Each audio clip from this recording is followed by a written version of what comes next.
BJP గత 2 టర్మ్స్లో check చేసుకుంటే BJP single largest party అక్కడ.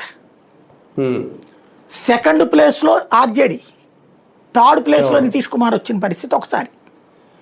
ఈ ట్రిప్ థర్డ్ ప్లేస్లోకి ఆర్జేడీ వెళ్ళింది. ఫస్ట్ ప్లేస్ వీళ్ళు, second place Nitish Kumar. Second place వచ్చినా నితీష్కే సీఎం ఇచ్చారు వీళ్ళు. కానీ ఇంతవరకు నితీష్ కుమార్ తను ముఖ్యమంత్రిగా ఉన్నప్పుడు చేసిన కొన్ని డ్రామాలు ఉన్నాయి.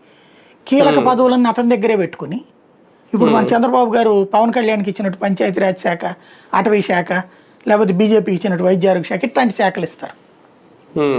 మెయిన్ హోం శాఖ, ఆర్థిక శాఖ ఇట్లాంటి ఇవ్వరు ఆయన. అవి అట్లాగా తొక్కేవాడు.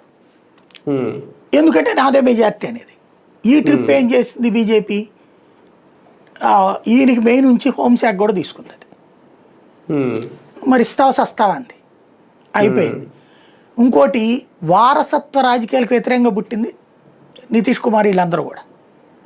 ఇప్పుడు వీళ్ళకి కూడా ఒక వయసు వచ్చేటప్పటికి వారసులు ఉండాలన్న పిచ్చ పెరిగింది. ఇప్పుడు తన కొడుకుని సీఎం చేయాలనుకుంటున్నాడు, డిప్యూటీ సీఎం చేయాలనుకుంటున్నాడు. కాబట్టి ఇవాళ రోజున తన ముఖ్యమంత్రిత్వం త్యాగం చేస్తున్నాడు. అది లెక్క అక్కడ.